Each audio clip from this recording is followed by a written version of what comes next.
우리는 살아있는 동안이 하나님께 쓸모있는 시간입니다. 물론 돌아가셔서 천국 가서도 계시록에 보니까 찬양하며 살고 있어요, 보니까. 그런데 살아있는 동안에 하나님께 쓸모있게 살게 되기를 바랍니다. 전도도 이때 필요한 거고요, 살아있을 때. 그죠? 예배의 훈련과 기도의 생활도 이 살아있을 때 하는 거예요. 오늘이 정말 그런 의미에서 의미 있는 그런 날이 되시길 간절히 바랍니다. 오늘 드린 찬양을 저는 참 좋아합니다. 저 높은 곳을 향하여 날마다 나아갑니다. 제가 한 10살 때 처음 마음에 새긴 찬송가예요. 그 당시에 저희 어머니가 돌아가실 위기에 있었는데 병원에서는 여러 가지로 노력을 했지만 잘 안 돼서 힘드셨던 시절이에요. 그 시절에 저희 어머니를 병원 방에 눕혀놓고 목사님, 사모님이 오셔서 신방을 할 때 이 찬송가를 부르셨어요. 저는 어려서 이 찬송가가 굉장히 슬프게 들렸어요. 왜? 당장 어머니가 중내산해하고 누워 계신데 이 찬양이 그렇게 찬양 멜로디가 그래요.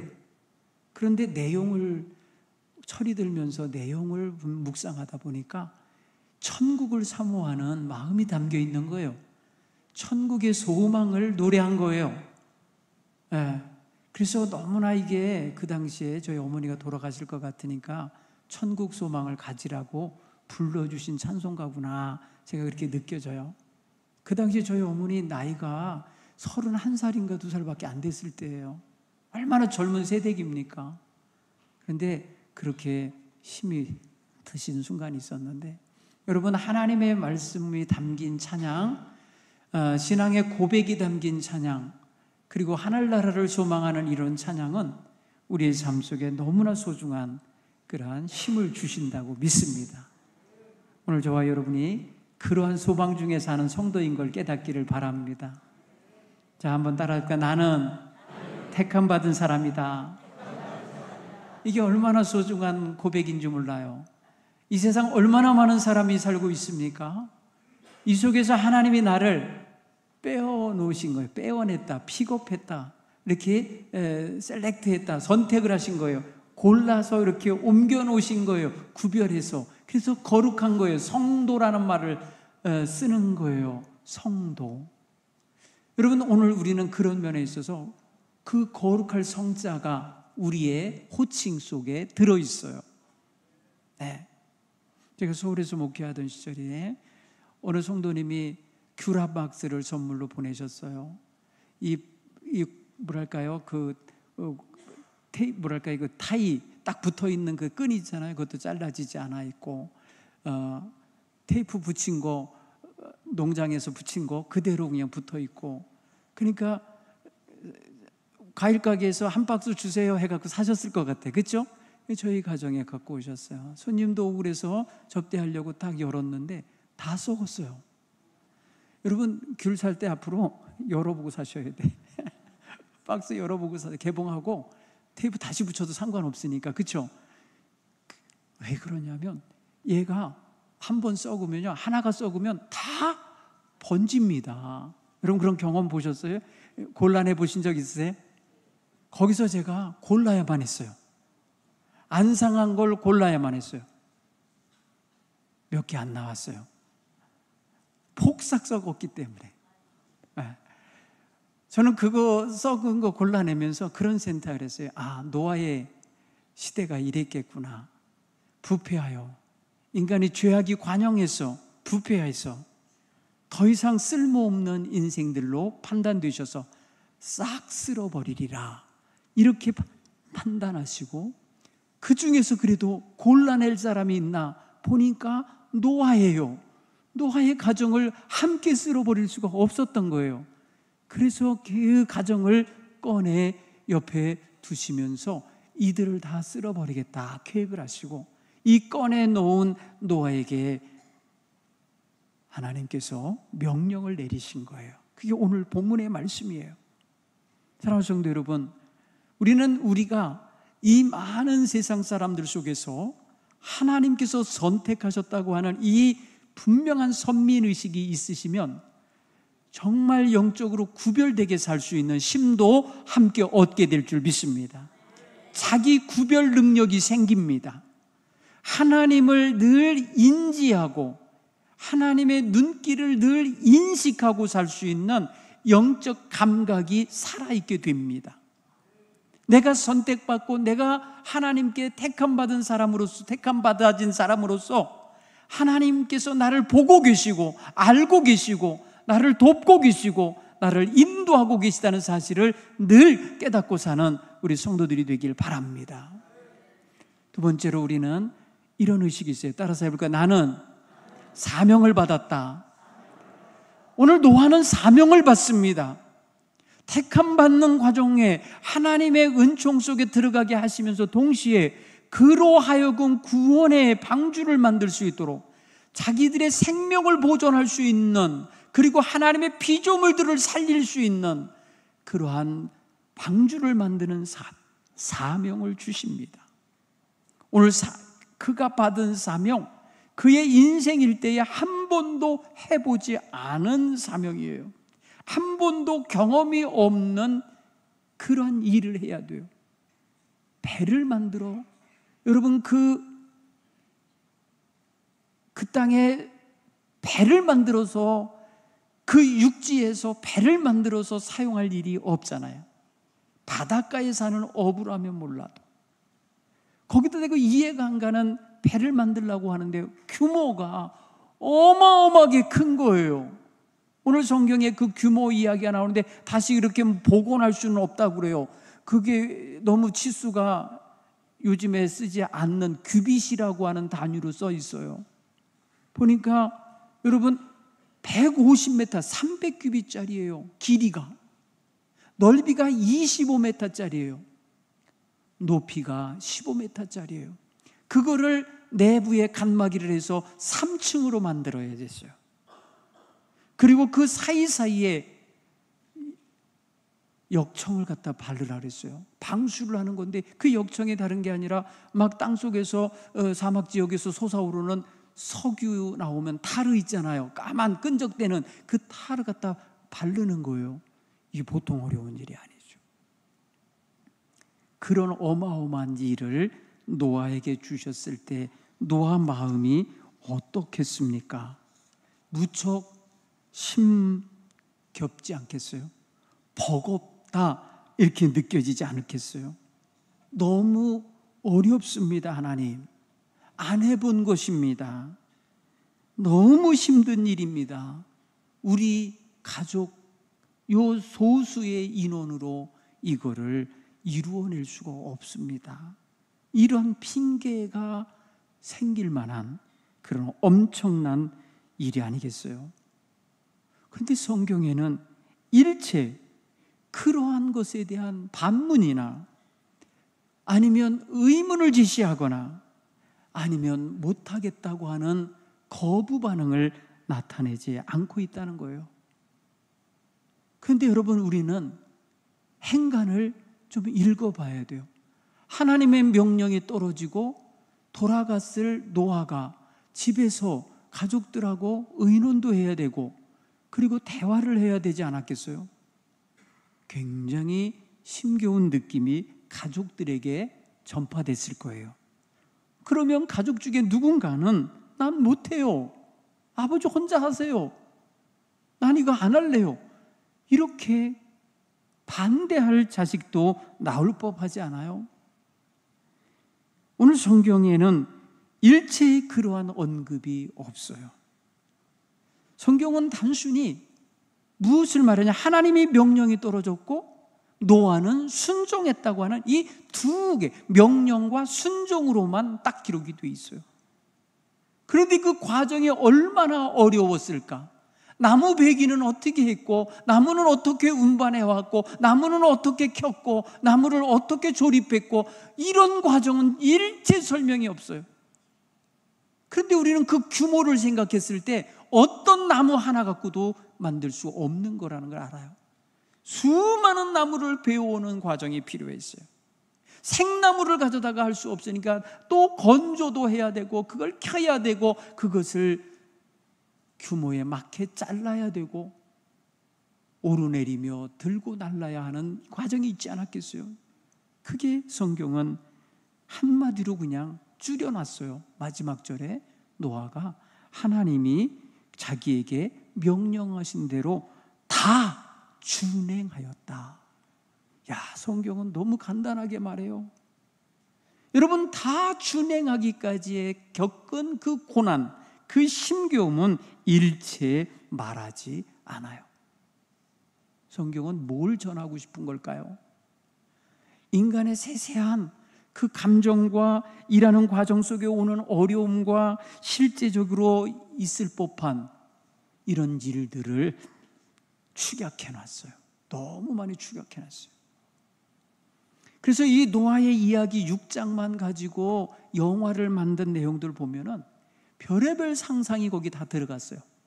사람들이 조롱하기도 하고요, 굉장히 어려운 난관에 봉착하기도 하고요, 이런 이야기들이 같이 들어서 영화가 만들어진 걸 볼 수 있어요. 여러분, 오늘 우리는 하나님께 선택받고 하나님께로부터 사명, 곧 명령을 받은 사람으로서 어떻게 반응하고 어떻게 행동하고 살아가고 있는가를 한 번쯤 우리가 점검해 보아야 합니다. 사명은 분명히 우리에게 주어져 있는데 이 사명은 보통 느껴지는 게 부담이나 어려움이나 아니면 힘겹거나 더 부정적으로 보면 귀찮게 여길 수도 있는 그런 요소지요. 그런데 사명을 주신 하나님의 본 마음을 알면 달라집니다. 하나님이 왜 나같이 무능하고 부족하고 무지한 사람에게 이러한 일을 맡기셨을까? 그 깊은 하나님의 뜻을 묵상하고 깨달으면 달라집니다. 사명을 인식하는 태도가 달라집니다. 노아는 하나님께 이 사명을 받던 날 하나님의 계획 일부를 전해 들었습니다. 무엇이냐면 하나님이 이들의 기식하는 자, 코르다 숨쉬는 모든 생물, 인간을 비롯하여 모든 생물을 다 쓸어버리겠다는 하나님의 엄중한 심판 계획을 전달받았어요. 그러니까 생각해 보세요. 마음이 한쪽으로는 굉장히 부담스러운 거예요. 굉장히 또 아픈 거예요. 그 많은 사람 속에는 노아의 형제자매, 일가, 친척, 사돈 다 들어있지 않겠어요? 이웃들 들어있잖아요. 근데 이들을 다 쓸어버리실 하나님의 계획을 알면서 이 일을 감당해야 되니 이게 적지 않이 힘겨운 거죠.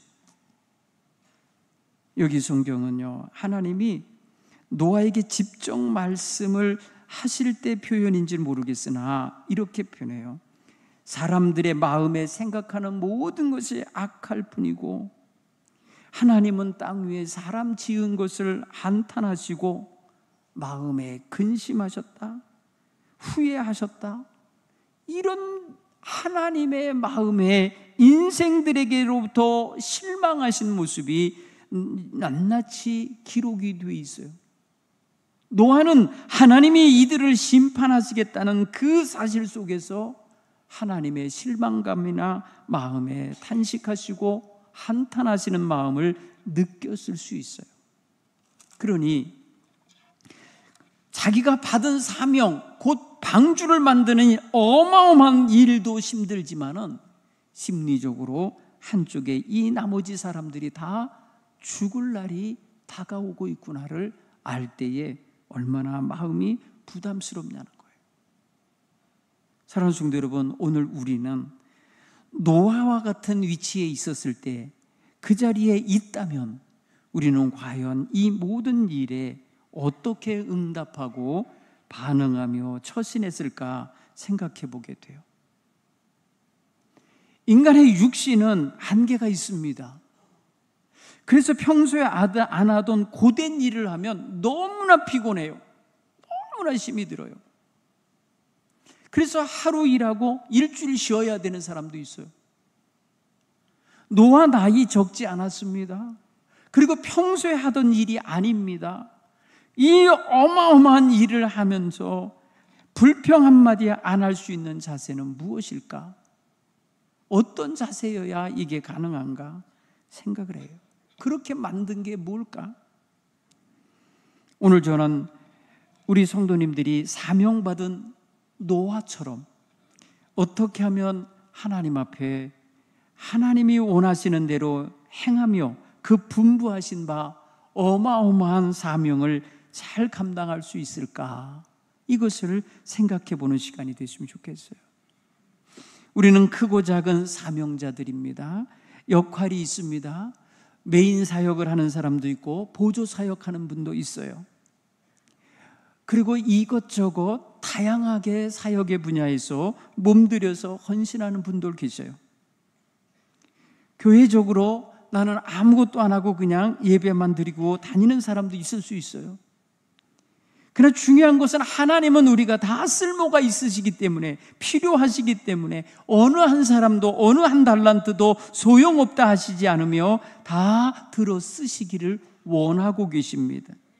그런 면에서 우리는 다 사명자로서 사명감을 갖는 자세와 그 감당해가는 자세를 함께 생각해야 돼요. 열심히 일하는 성도들만 생각하는 게 아니라 우리 성도들은 누구나 다 사명받은 자이기 때문에요. 사랑하는 성도 여러분, 하나님의 명령이 어느 날 갑자기 노아에게 온 겁니다. 그랬을 때의 노아는 상당히 하나님의 말씀이 그에게 압도적으로 밀려 들어올 때에 감당할 힘도 없고 해본 일도 아니고 자기 식구끼리만 하기에는 너무나 방대한 일을 할 때에 기본적으로 그 마음에 어떤 마음이 있어야 이걸 감당할까요? 1차적으로 순종하는 자세입니다. 하나님의 말씀에 순종하는 자세가 있지 않고는 우리는 사명에 응답하기가 어렵습니다. 세상에 조롱과 손가락질도 있을 수 있고 육체적으로 너무나 무거운 것들을 짊어지고 다녀야 되는 일이기도 하고, 그런가 하면은 그 모든 것을 행하다 보면 어딘가 몸이 상할 수도 있는 어려운 일이잖아요. 그렇기 때문에 이 모든 일을 감당할 때 순종의 자세가 아니면 감당할 수가 없을 거예요. 이게 일시적인 일도 아닙니다. 이 소수의 인원이 그 방대한 방주를 만들려면 아마 수십 년은 걸렸을 거라는 거죠. 정확하게 방주를 만든 기간에 대하여 말씀하고 있지 않지만 이 규모를 보았을 때 이 소수의 인원이 이걸 만들려면 하루 이틀 되어서는 안 될 일인 거예요. 그렇기 때문에 하나님의 명령을 순종하는 게 일시적인 순종 갖고는 안 되는 거예요. 평생 순종이 돼야 되는 거예요. 결국은 이거 다 이루고 하나님께서 됐다 할 때까지는 계속 가야 되는 거잖아요. 그러니까 지속적인 순종이 필요했던 거예요. 지속적인 순종이 되려면 하나님의 말씀에 대한 절대적인 신뢰가 있어야 돼요.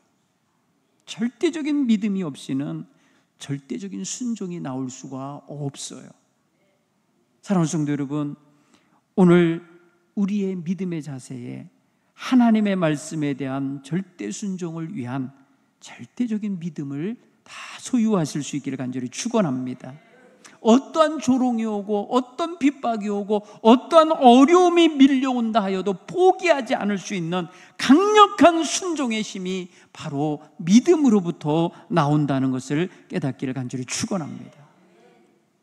두 번째는 아마도 가족을 살려야 되니까 내 가족이 그 모든 심판 속에서, 홍수의 심판 속에서 살아남기 위해서는 반드시 이 일을 감당해야만 했을 거예요. 한 가정의 책임자로서 하나님의 말씀도 이미 들어서 하나님의 계획을 알고 있는 자로서 어찌 게으르겠습니까? 자기 가족이 살기 위해서라도 열심히 그 일을 감당해야만 했을 것입니다. 자기 자손이 살아남기 위하여 하나님 앞에서 받은 사명을 최선을 다해 감당하는 것이죠. 사랑하는 성도 여러분, 우리 모두는 우리 가정의 영적인 책임자들 아닙니까? 우리의 가정을 하나님 말씀 위에 든든히 세워야 할 그런 사명자들이 아니겠습니까? 그러니 우리는 하나님의 말씀이 온 가족에게 흘러 들어가고 온 가족이 함께 순종하고 온 가족이 함께 그것을 감당해가는 이런 가정이 세워지도록 하셔야 할 줄 믿습니다. 그러니 가족 모두가 한마음 되어야 하는 거예요. 여러분, 이 공동과제, 가족에게 주어진 공동과제를 위해서는 온 식구가 함께 하나님의 계획에 순종하고 거기에 동참하는 이런 자세가 있어야 할 줄 믿습니다. 또한 미래를 바라보는 눈이 열려야 이거 감당할 수 있는 거예요. 현실적으로는 비도 오지 않고 현실적으로는 전혀 문제가 없는 것 같은 세상인데 무슨 하나님이 심판을 하신다, 무슨 홍수가 난다 하는가? 여러분, 이거는 도저히 납득이 안 될 거예요. 여러분, 우리 노아가 정확하게 어디서 어느 지점에서 살았는지 성경은 말하지 않아요. 그러나 그 방주가 나중에 딱 산 정상에 걸렸다고 하는 것은 아라랏산이라고 그래요. 그것은 지금 터키 땅에 있어요. 그러면 상당히 높은 지역이에요. 저 멀리 있는 거예요. 그래서 이스라엘 땅 그쪽이 아니라는 걸 알 수 있어요, 어떻게 보면. 그런데 보세요, 그곳은 비가 자주 안 옵니다. 이번에 여러분 몽골에를 가보니까 그 톨강에 물살이 빠르게 흐르더라고요. 웬일이냐 이게, 웬 물이 이렇게 많아요. 6월에 간헐천처럼 흐르던 곳이 이렇게 물이 많아요 그랬더니 비가 이틀 동안 쉬지도 않고 왔답니다. 몽골에 이런 일이 다 있냐고 TV에서 대서특필하면서 막 이랬다는 거예요. 이렇게 비가 많이 온 적이 없다고. 그냥 물이 쫙 흘러요. 여러분, 사막과 같은 땅에 물이 그렇게 많이 오는 경우가 별로 없다는 거죠. 그런데 여러분, 성경을 보면 40주야 동안 노아 시대에 그 땅에 퍼부었다는 거예요, 물이. 그래갖고요, 물이, 사람이 보통 산꼭대기 안 살잖아요. 보통 낮은 지역에 살지 않습니까? 그러면 물이라는 것은요, 산에서 내린 물, 위에서 내린 물들은 다 밑으로 내려오게 돼 있어요. 그렇죠? 여러분, 물이 한 마을에, 우리 집에서 사는 그 자리에 물이 7.5m, 8m 정도 물이 올라왔다고 생각해 보세요. 살겠습니까? 집이 다 떠내려가고 그 사람은 못 살죠. 성경에 보면요, 40주야에 온 비가 15규빗의 높이 채워졌다는 거예요. 온 땅이 말이에요. 그러면 물이, 이런 창이라게 가득한 물이 150일 동안 있어요. 150일 동안 물이 고여 있다고요. 그때부터 천천히 빠지기 시작해요. 그러니 많은 사람들이 다 그 물에 의하여 휩쓸려가고 죽었을 거예요. 이렇게 하겠다고 하는 하나님의 계시가 있었단 말이에요. 미래에 대한 이야기를 하셨다고요. 그렇기 때문에 노아의 마음에는 그 미래에 대한 준비가 필요했던 거죠. 그러니까 방주를 짓는 것은요, 오늘 현실을 위한 게 아니에요. 현실은 비도 안 와요. 현실에는 그 방주가 필요도 없어요. 현실엔 지금 잠자는 집이 있어요.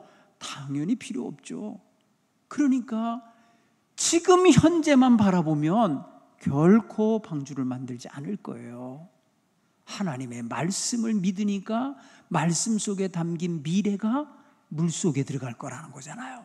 그러니까 준비하는 거예요. 여러분, 하나님의 말씀을 믿는 사람은 그래서 미래도 보게 되는 거예요. 하나님의 말씀에 담긴 미래를 그대로 믿고 바라볼 수가 있는 그런 자세가 필요한 거예요. 여러분, 믿음은 보이지 않는 것의 증거요, 또 우리가 확신할 수 없었던 거, 보이지 않는 거, 그런 것까지도 볼 수 있는 게 아닙니까?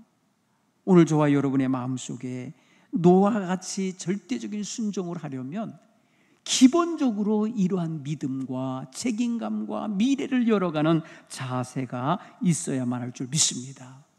자, 그러면 이게 고된 일이라고 그랬잖아요. 사명 감당하는 게 어려운 일이잖아요. 그런데 그 사명 속에 뭐가 담긴 걸 발견해야 되느냐? 따라서 해볼까? 하나님의 사랑.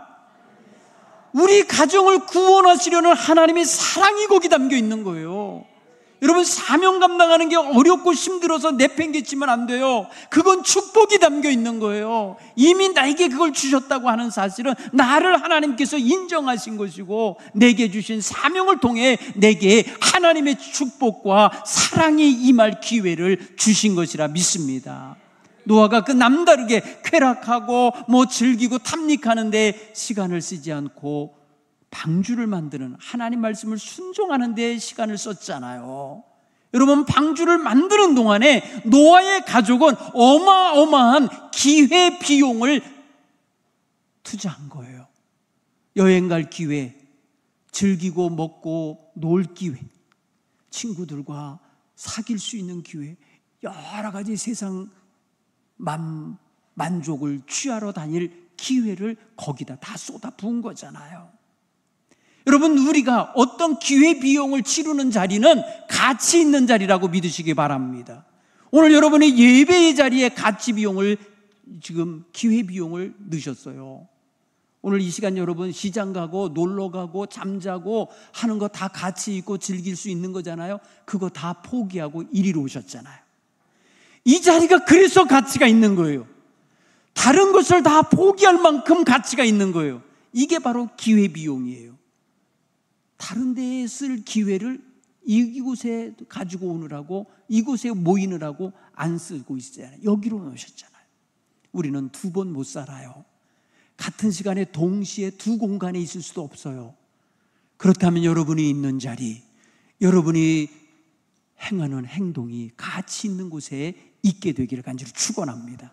그게 바로 사명의 자리예요. 바로 그 자리가 바로 하나님이 나를 세워놓으신 자리, 하나님이 있기를 원하시는 자리, 내가 거기 있기를 원하시는 자리, 내가 그 일을 하기 원하는 그 일의 자리에 있을 때 그게 최고의 가치가 발현되는 거예요. 오늘 하나님은 예배하기 원하고 계셨어요. 우리가 예배의 자리에 와 있어요. 가장 귀한 가치를 발현하는 것입니다. 여러분, 그게 바로 사명인 거예요. 여러분은 예배의 사명이 있잖아요. 예배자로서의 사명이 있죠. 기도자로서 사명이 있죠. 여러분, 모든 것에 보세요. 하나님과의 관계 속에 여러분이 그러한 가치 비용을, 기회 비용을 다 지불하시면서 행하는데 후회가 없고 낙심이 없으셔야 할 줄 믿습니다. 여러분, 수학자 가운데 아주 유명한 수학의 아버지라 할 만한 파스칼이라는 사람이 있어요. 이분이 확률을 가지고 신이 있다라고 결론 내려서 자기가 신을 믿게 된다고 말해요. 왜 그러냐? 신이 있다, 신이 없다, 5대5 처음에 시작을 해요. 그런데 신이 있다고 믿고 신이 원하는 대로 살다 보니까 기회비용을, 가치를 조금 절제해야 돼. 쾌락도 절제해야 되고, 죄 짓는 거 절제해야 되고, 술 먹고 노는 거, 그런 거 절제해야 돼. 근데 신이 있으니까 결국에 신이 있다고 증명이 되니까 어떻게 돼? 나는 대박이야. 천국 가. 그렇죠? 그런데 신이 없다라고 전제하고 신이 없는 쪽을 택한 사람은 어떻게 하겠어요? 할 수만 있으면 최대한 노는 거예요. 즐기는 거예요. 죄 짓는 거예요. 모든 거 다 있는데 어라? 신이 있네? 폭망하는 거예요. 아무것도 건지는 게 없는 거예요. 잠깐 즐긴 거, 이 세상 사는 동안 잠깐 즐긴 거는 그가 가진 거 얻었다고 할 수 있지. 신이 있기 때문에 심판을 받아요? 영벌에 처해요? 와, 영원히 심판받을 자리에 있다니까 너무 폭망한 거예요. 생각해 보세요. 이 땅에 사는 짧은 시간 동안 하나님을 섬기며 사느라고 세상 거 즐기지 못해서 후회가 남을 이유가 없어요. 왜? 우리는 하나님이 계신 걸 믿으니까요. 그리고 우리는 천국에 갈 것이니까요. 여러분, 그럴 때 영원한 천국이 우리에게 소유되기 때문에 잠깐 세상 사는 동안에 못 즐긴 거 있죠. 세상적으로 못 즐긴 거예요. 우리는 그리스도인으로서 즐길 수 있는 게 얼마나 많아요. 다른 것으로 기뻐하며 살 수 있는 게 얼마나 많아요. 섬기면서도 기쁘고요, 나누면서도 기쁘고요, 또 모든 거 봉사하면서도 기쁠 수 있는 길이 있잖아요. 찬양하면서도 기쁘고요, 예배하면서도 기쁘고요, 기도하면서도 감사하잖아요. 우리는 이런 삶으로 세상적인 쾌락을 능히 능가하는 기쁨을 얻을 수 있어요. 그러니 그러고도 천국 갈 수 있으니 완전히 이 땅에서도 기쁘고 땅에 하늘에서도 기쁜 삶을 살 수 있는 거예요. 사랑하는 성도 여러분, 사명을 받아가는 그 시간, 그게 결코 나쁜 시간이 아니에요. 남들 열심히 놀고 있는데 나는 가서 선교하고 있고, 나는 뭐 하고 있어요. 여러분, 전 선교 가는 분들 대단하다고 봐요. 가게 문 닫고 가요. 일주일이면 수백만 원 벌을 수 있는 가게 다 문 닫고 가요. 그리고 선교비 내고 가요. 생각해 보세요. 가치 비용을 따지면요, 어디가 더 가치 있다고 생각하겠어요?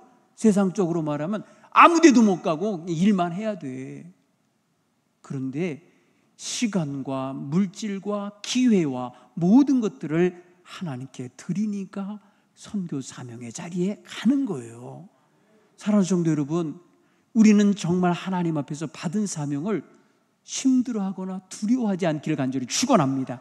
그 속에 은혜가 있습니다. 그 속에 사랑의 손길이 있습니다. 오늘 노아에게 엄청난 방주를 만들려고 하시지만 그 방주가 결국 누가 타는 방주입니까? 그 방주가 바로 자기 가족이 구원받는 자리 아닙니까? 자기 가족이 생명을 얻고 구원을 받고 미래를 얻는 자리가 아닙니까? 그러니 사명 속에도 하나님 사랑이 깃들어 있음을 믿으시길 간절히 축원합니다. 사명 감당하는 걸 두려워하지 마세요. 사명 감당하는 걸 기쁨으로 여길 수 있는 이런 은혜가 있기를 바랍니다. 한번 따라서 해보자. 우리는 사명 속에서 하나님의 사랑을 받는다. 사명 감당을 기쁘시게 할 수 있기를 간절히 축원합니다.